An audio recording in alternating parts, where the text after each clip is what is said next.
Welcome everybody to our second episode of the week, episode 43 of the Triathlon Preview Show. Hey everyone. So we're coming back again for Kona Week, giving you a little more information from myself and Emily.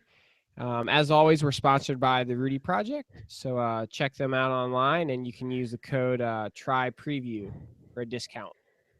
Yep, and they look like they're all over Kona, and sure you can get, if you're in Kona, you can go pick up some stuff there. I'm sure they got some good deals going on.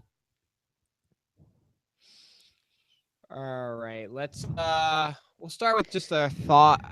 My thought on all the disc wheels. I mean, I know people have been asking about neutral support. I mean, I would have to assume that they're going to have disc brake wheels for the neutral support. I mean, now we have Potts that has disc wheels.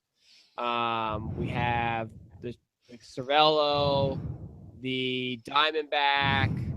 I think that's it on the disc wheels. But we found out that Envy was the wheel sponsor. Yeah. So I'm assuming they'll have wheels with disc brakes out there. And it also looked like we were going on the last episode about people, when did they get their P5 X's or whatever. It looks like the Wortels have had it for bits. So they're probably dialed in on theirs, nice and comfortable. I think Sarah Pempiano was down in Palm Springs or Palm Desert earlier in the summer doing a little photo shoot ride on it. So I think the Cervelo riders have had some experience, so it's not like they just got it and dial it in this week type thing. Yeah. Which is good. Just looking over some of the bikes right now, and obviously everybody's posting pictures about the new bikes, and from Jan Fernando's Canyon Speed Max to Andy Potts' new bike. And I guess it looks like Andy's the other one riding the new Cervelo. Cannondale. So, yeah, Cannondale. Yeah, because Heather Jackson's was her kind of normal slice. Same with Michelle Vesterby. So Andy's on that new one, and I did notice that his tires, I think they were either Grand Prix or the 4000 S's. So nice to see that he's upgraded from the Gator Skins. All right, let's just have to throw that in there, and maybe he put some latex tubes, All right. We want to start with the women? Oh, well, let's go with the men. Why not? All right, the men.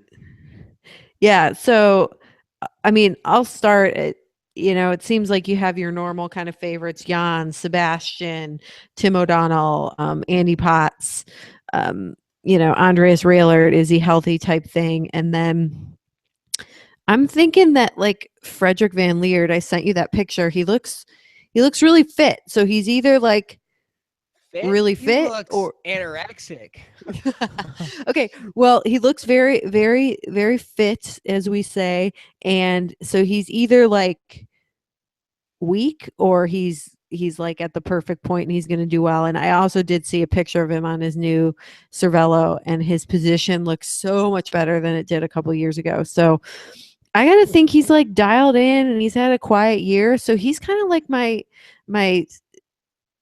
sneaky pick for a podium, and he's not even that out there because he has won before.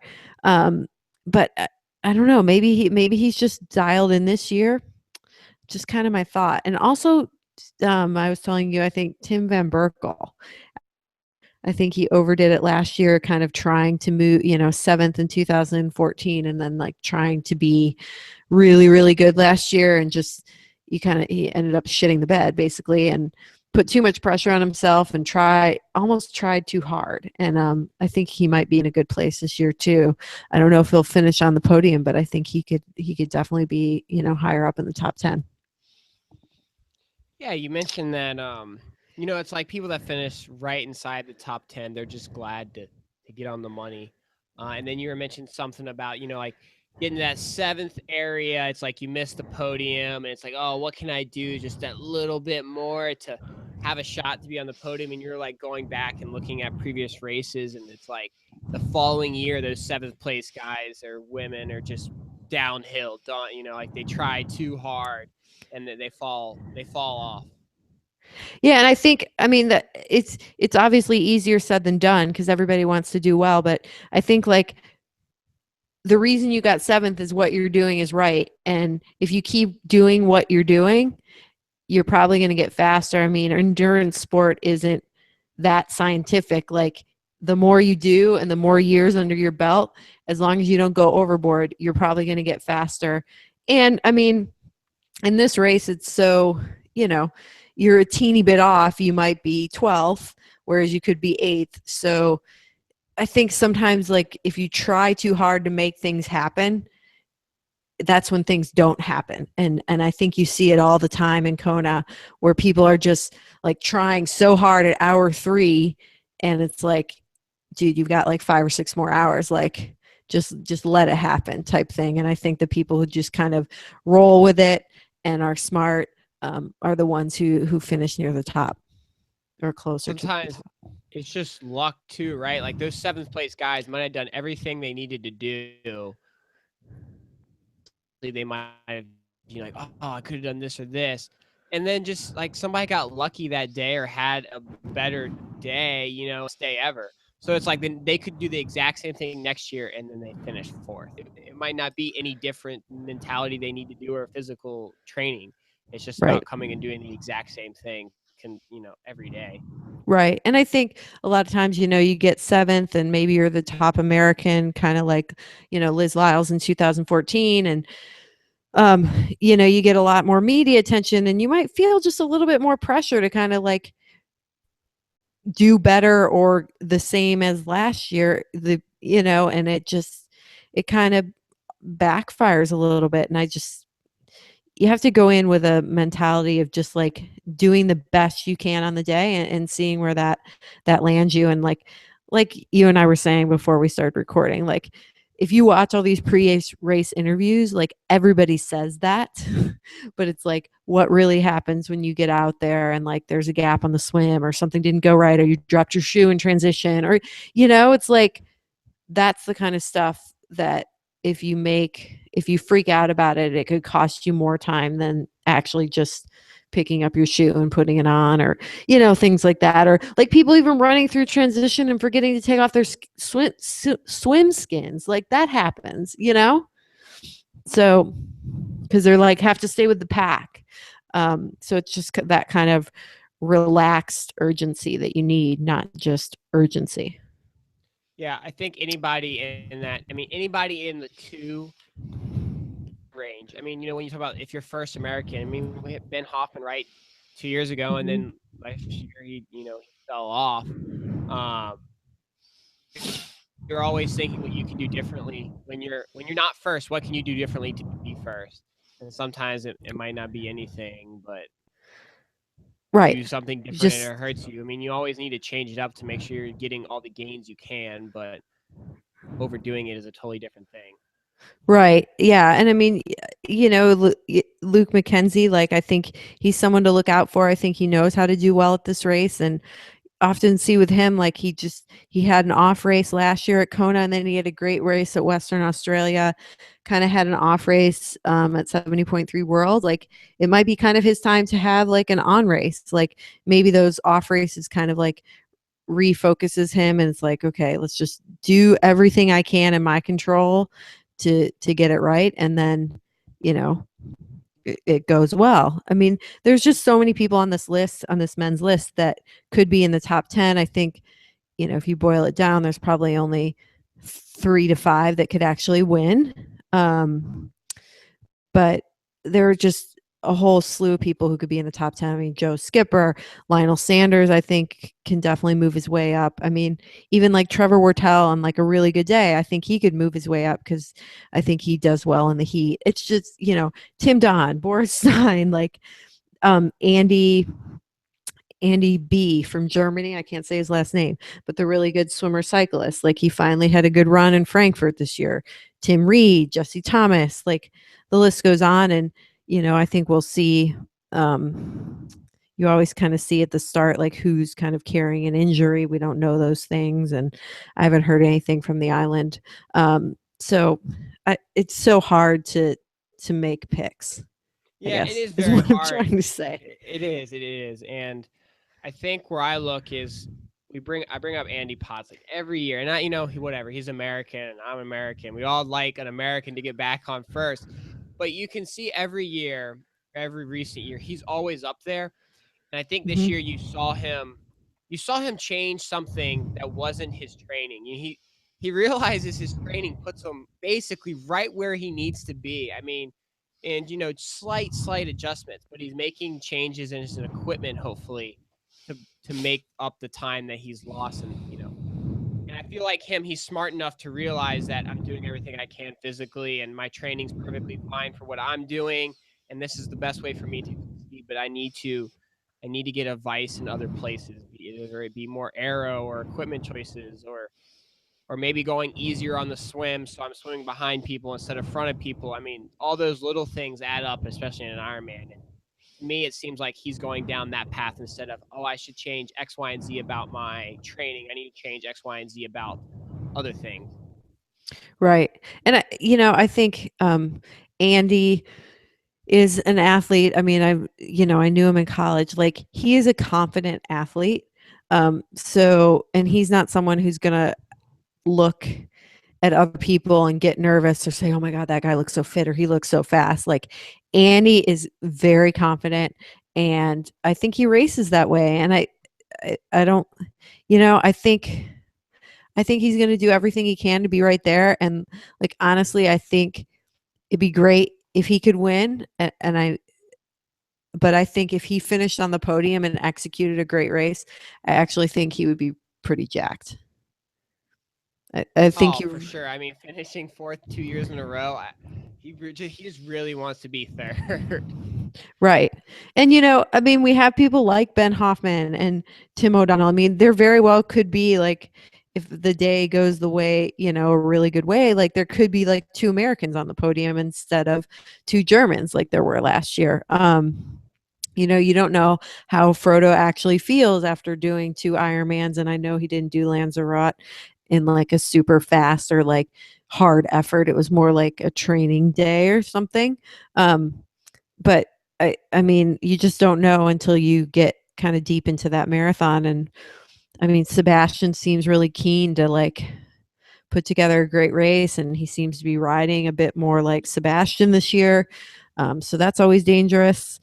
Um, I mean, we did mention the Diamondback bike, but we haven't talked about Mickey Weiss. I mean, he very well, I think he's trying to get the bike course record on that thing. And so I mean, he's someone, like, depending on how fast he rides, like, he could be first off the bike if no one goes with him. He'll be way back on the swim though, so he might ride the fastest, but still not catch the front group. Yeah, I think. I mean, that throws another. When Starkowitz used to, was here a couple years ago. I mean, he threw the wrench into the game. It's like, does somebody go with him? And does a better runner go with Mikey Weiss or Starkowitz back in the day to legally draft off of them, or is it just too much effort for them to keep that pace that they just let them go and they can get an advantage over Jan or whoever else, because all the smart guys know it doesn't matter at the end of the day if they're going for the bike course record. Ex- So, but if you can get a free exactly. train on the way back, hey, I mean, that's great too. Right. I mean, and I think, like, Mikey Weiss just did Santa Cruz 70.3, and I think he had the fastest run of the day, and there were some good runners in that whole group, and he biked really hard. I mean, his bike was a lot faster than everybody else's. So I mean, maybe you're a little scared if he goes off the front, but at the same time, like, you haven't seen him run a marathon like in the 250 range. Like, he's always right around 3 hours. So um, they probably would take a chance, I would think, and let him go unless they can actually ride with him and stay kind of within their limits as far as being able to back that up with a good run. So, but I'm assuming that, I mean, he could be 10 minutes back out of the swim, um, depending on the conditions, like if it's more wavy and more current. So even if he did ride 418, like he probably wouldn't catch the group until like you know Yeah. 80 or 90 miles in. So Yeah. I mean, because the group, what last year they rode like 424 or something. And the bike course, Y- yeah, I yeah. think, and the bike course record is 418. So if they rode 424 and he rides 418 and he's 8 to 10 minutes back out of the swim, like they're not going to see him, but he's still riding faster. So, You mentioned, let's see who you mentioned. You mentioned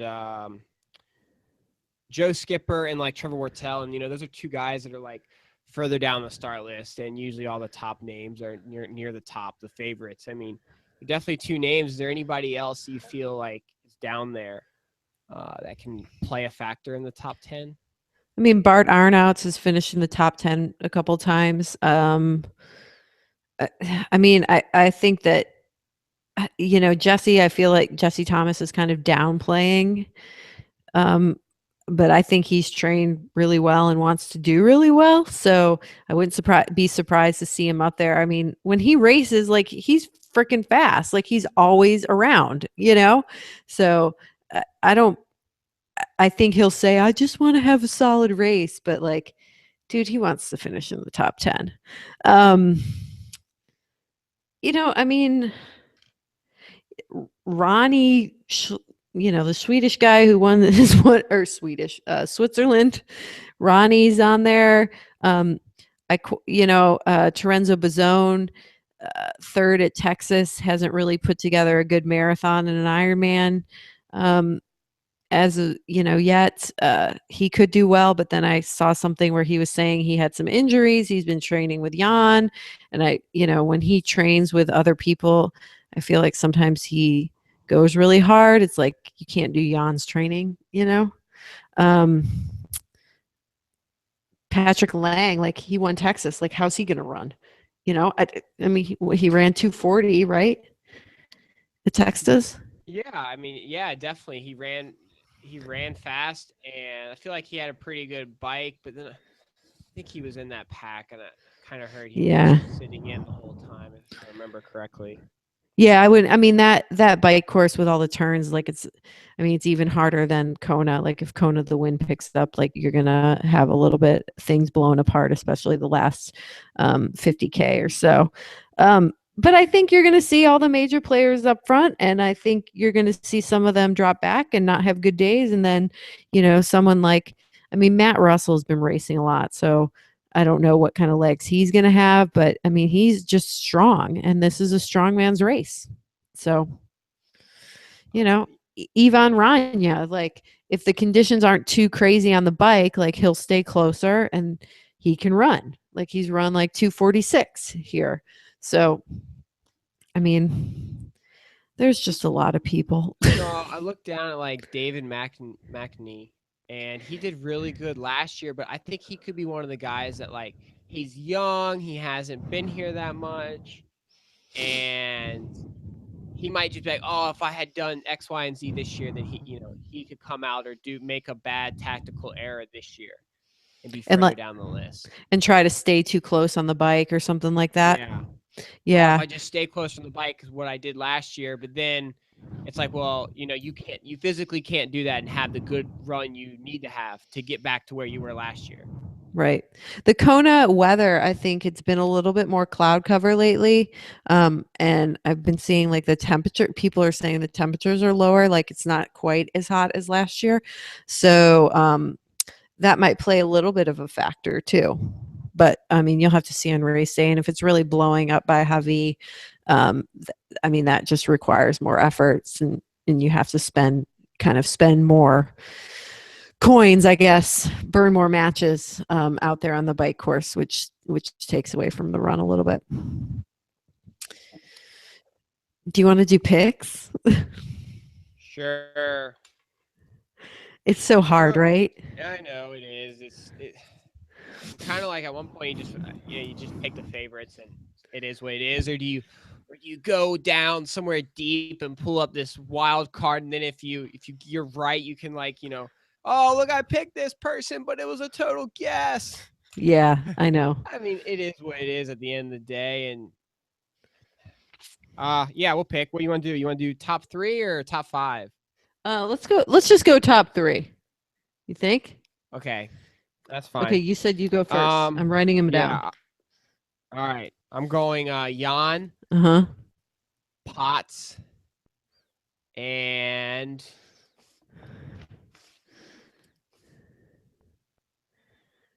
man, this one's tough for me, but I am gonna go Sanders. Oh my God. Okay, wait. And then Yeah, who's your kind of, maybe, I don't want to say dark horse for for the top 5, but like someone who you think will be in the top 5. Just one more.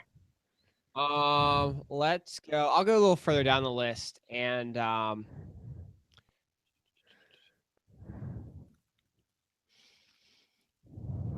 give me a second. Okay. I'll do mine while you're Okay, go thinking. ahead.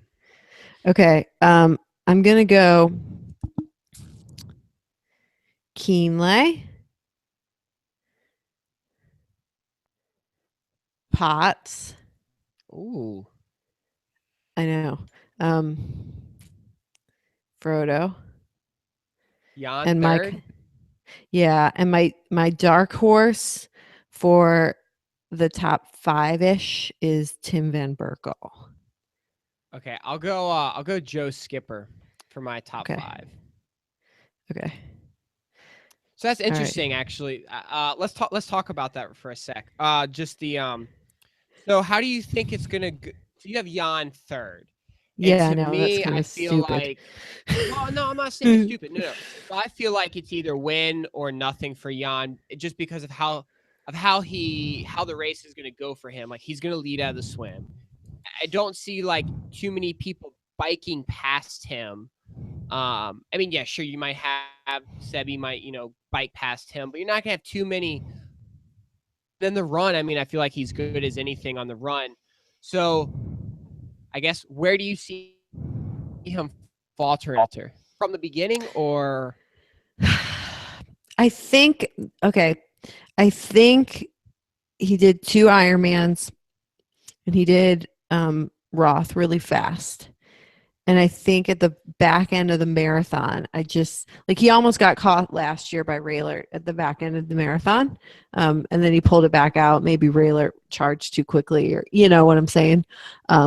Ran too fast to try to catch up, and then the elastic broke or whatever. But I think, and I know he just said today, Frodo did, that his run is super, super strong. But I think he's just going to falter at the end of that marathon a little bit. I think some of that deep seated fatigue might come out, and I think like someone like Keenley and Potts are going to be able to jump on that. I mean, yeah, I like it. I don't have any problem. It'll be interesting. We've seen Keenly have a good 70.3 run numerous times. It'll be Yes. interesting to see if he can put it together a good marathon, because that's literally all he's missing from Yes. being an obviously he's an excellent athlete, but just being in that next level as Jan. I mean, Jan can lead from start to finish, whereas Sebastian needs to come back on the bike in the run, and his run is just half step way up on the marathon. Yeah. I also think that Keenley might be able to, depending on the conditions of the bike, get a couple minutes towards the end of the bike. And if he's got a cushion going into the run, like I think he is able to do what he needs to do to hold that. Like I feel like he's hard to catch unless it really just goes to shit. Yeah. You know?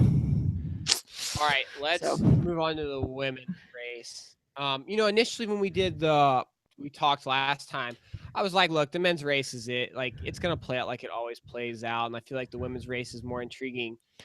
But after talking about the men's race, I feel like the men's race can be just as interesting as the women's race. But yeah, I mean, yeah. you mentioned Sarah before. Sarah Pampiano, Yeah. 7th last year. And we've Hmm. talked about the history of 7th place. I'm not saying anything, but it's just, is there kind of that internal pressure, or is it, and she's talking like, I just want to I'm not going to chase. I'm just going to do my race. And she did last year and she was like way behind out of the swim and she didn't panic. But this year, like if she is way behind out of the swim, is she going to panic? because it's like you have a bit of a higher expectation of yourself, maybe a little bit. Um, so, um, you know, I mean, and it could totally be fine. It's just, I think it's really hard when you're trying, if you try to replicate something. Um, and it could go, I mean, she could have a great race and be 12th given the people on this list. So hopefully she's just kept that in check, because I do think she's really good, and I do think she could be top 5 if she runs, and cycles to her ability. But we just have to wait and see. I mean, it's like that with, I mean, Susie Cheatham. She was 6th last year, so she might have more kind of um, expectations for herself as well, and might kind of overdo it or whatever. So we'll just have to wait and see. But or Michelle Vesterby, she's looking really fit. I heard people on the island told me she's looking really fit. She's coached by the same coach as Frederick Van Leerd, so um, she got 4th. Like, is she gonna really try to nail it for 3rd, or a podium or a win? I mean, who knows? So, I look to. I wonder how Mary Beth Ellis is going to perform. She announced that she's retiring after this race. So how does she play this race? Is it just want to finish on the podium, or I mean not podium, but top 10, because she had a bad run last year after she came off the bike in 3rd. So is she just looking to get back up to that area, or is she, going for broke and going to try to do it all, she can do the last race? I think she'll go as hard as she can. I don't think she's out there to like just have a swan song and, ooh, kind of jog it down a lead drive. But in the past few years, she has had some struggles on the marathon in Kona, and even struggles in other races like a Ironman Switzerland. A couple years ago, she got run down, and so hopefully she's kind of figured out whatever that is. I mean, it might be hydration and nutrition related. But I mean, she's just got a lot of miles on those legs too. Like, is there anything like really, really special there in the tank? I mean, it's hard mentally and physically. So, or is like her foot halfway out the door? I mean, you just don't know. Yeah. I mean, she has the talent. She's got the ability to finish up there in the top 10. It's just whether it all comes together. I mean, she came off the bike in 3rd last year, so she's not that, that was a year ago. So it's there. We'll just have to wait and see. She'll be at the front out of the swim. So um, I don't know. It's just so much you don't know, because people kind of play their cards close to the vest. And I mean, there's so much sponsor attention out there. You can't go in there and be like, well, I missed 3 weeks because of this, or my foot hurts. I mean, you just can't. So you don't really Nobody's know. going to say that. No, you really don't know what's going on. I mean, I personally, like, I look to the people who have been kind of quiet. Like, I think Liz Lyles, I mean, I know she just won Ironman Wisconsin, but like, I think she's staying out of town. I saw some pictures today. She's up in Montalani. Like, she's not around. I mean, Carrie Lester, haven't heard anything. She's so strong. I mean, podiums at Roth. So those are kind of the people I look at who, could sneak and not sneak, but be in the top 10. Yeah. I guess I listened to the Cave interview with Ben, and she sounded relaxed to me. Mm-hmm. And wasn't too disappointed on her race last year, as far as like she understood she crashed, and she was saying how she was in the best shape last year. So I don't know. I think mentally she's moved past last year and is totally focused on this year. There isn't anything lingering as far as like she's going to approach the race any differently, because she did bad last year and she's just going to do the same thing that she always can. But then talk about being older and having a lot more miles and things like that. Will that hurt her at the end of the race? Yeah. I mean, you know, Leanna is just nails. And I mean, I think she knows how to perform um, on these big stages. I mean, obviously she won 70.3 and Ironman in the same year. So she's going to be up there in the swim.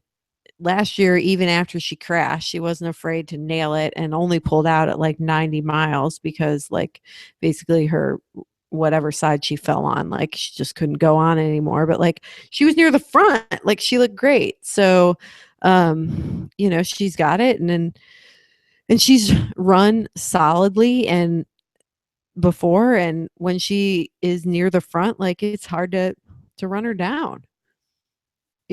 I mean, she might not run a 250 marathon, but like she can put up a low 3 hours. And if you put up a low 3 hours, like you're going to be top five. Yeah, I mean, yeah, and you can win if nobody else is going to run you down. Yes. Mm-hmm. Yep. Y- you got people like Heather Jackson, top five last year. Jody Swallow was well in the front of the race near the front of the race last year, and just kind of had, I think, some hydration or nutrition, whatever. She just petered out and DNF'd. And so you just, Annabelle Luxford, she was 12th last year, finally wants to run a good, she wants to run a good marathon. So she's going to be focusing on that. The Finnish gal, I can't say her last name, so I'm not even going to try, who won South Africa. Like she's going to be behind out of the swim, but she's a solid bike runner. And you see all the time that like you have a really good bike run in Kona, like you're going to run through some people for sure, just whether you have enough real estate to catch up. Yeah, we see a lot of that as far like you mentioned. Just if they're not a great swimmer, the bike runners I think excel in Kona. The one thing I think we don't see is the bike runners winning the race, but Right. total podium potential and top 10 potential all day long for the people that can bike and run strong. But it just seems like you need that extra. You need something extra, and if that's an amazing run, or you're good at all three, then Right. you're getting that top. You can get that top spot. I mean, so looking at last year's results, 7 out of the top 10 for the women were in the front group out of the swim.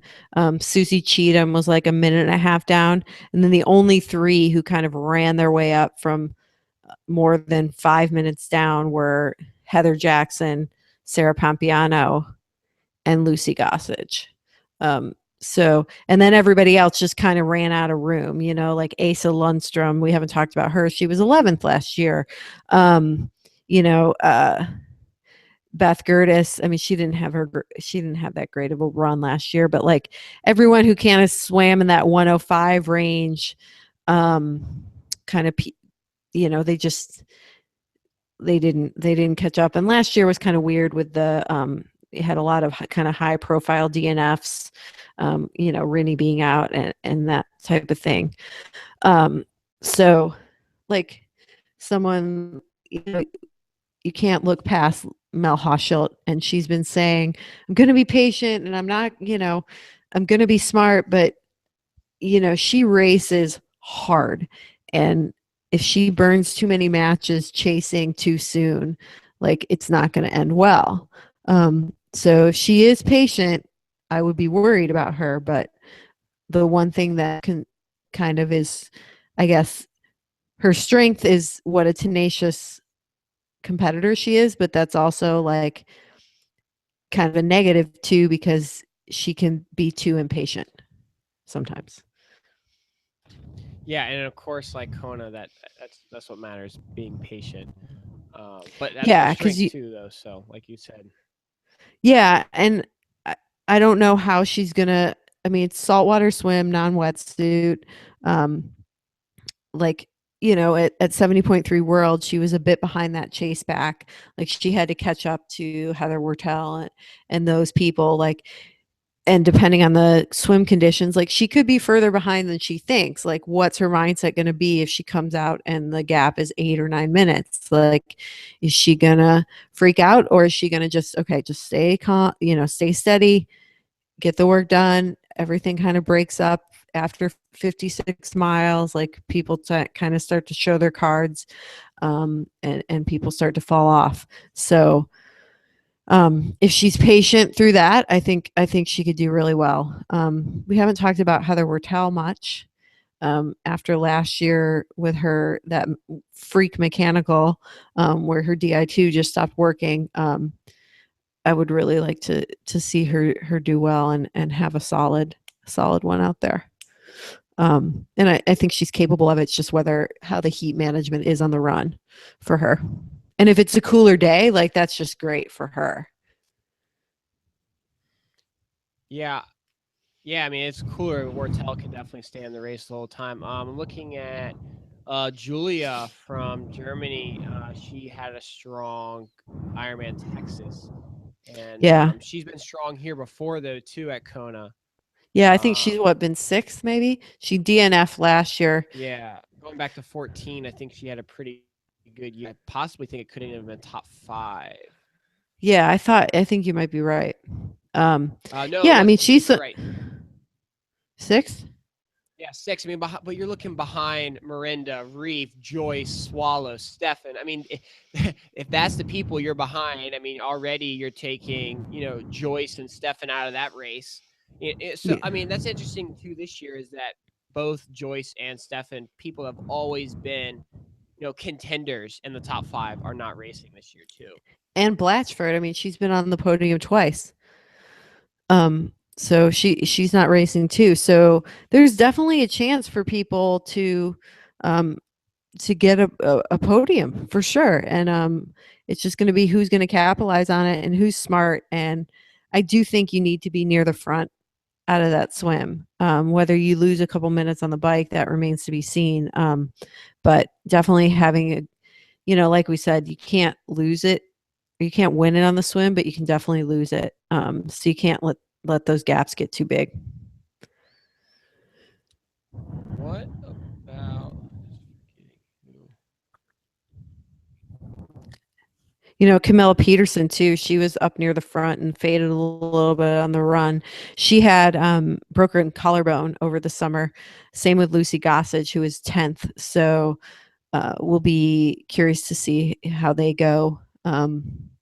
Whether they're recovered and ready, or their swims might be a little off. Lindsay Corbin is back after a year off, and I'm sure she's ready to race. And she always plays this race pretty smart, and she's run under 3 hours. So when you run under 3 hours on this course, you're going to do pretty well. And I think the last time she raced here, she got a penalty for littering. I think she said that on the TRS interview. So she ran in 2:58, but had a penalty and ended up 12th. So kind of don't get penalties and run a 2:58. You're definitely going to be in the mix. And she'll be a little bit behind out of the swim. That's for she knows that. But she's smart and she just kind of goes strong all day long type thing. I didn't mean to rhyme there. So and it's and like Tyne Deckers, I mean, she won Ironman France, so she's a strong cyclist and solid runner. I mean, she could be up there. Yvonne Van Leerken, I don't know. Alicia Kay doing her first one. Um, we'll see how that goes. I think Kona always has the way of kind of like, you know, your first one, and you don't always know exactly what's going to happen. Yeah, and She'll sometimes be, that's good or bad. You don't have yeah. bad memories there, and you don't have good memories, but you don't realize how tough it really can be out there.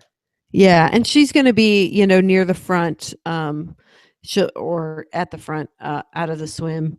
So it'll be curious to see kind of is she going to stay with that group, or is that her pace, or will she stay her pace type thing, or um, I mean, she wants to be top 10, right? She said on her Wahine Warriors, the Wits Up stuff, she wouldn't be there if she didn't want to get top 10. So you got to put yourself in the race too. I think it's a balance. You want to do picks? Sure, let's go. All right. You want me to go first since I made you go first last time? Sure.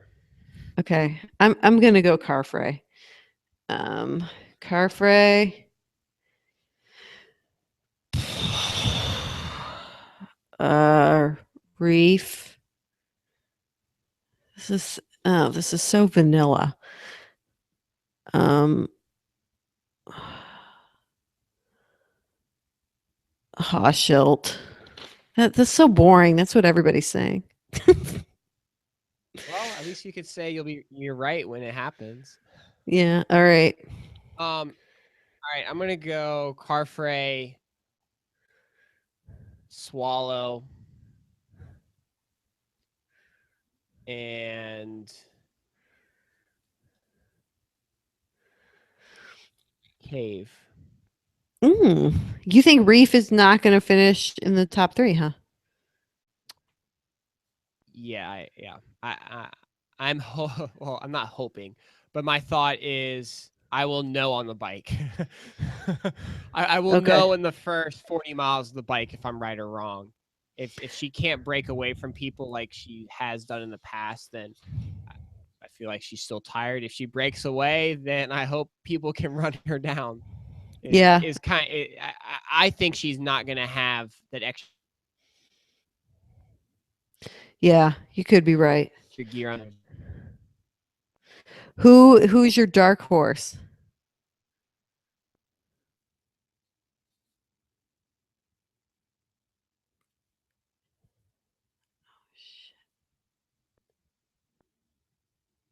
Top five, right, for our dark horse. I think Yeah. it's okay.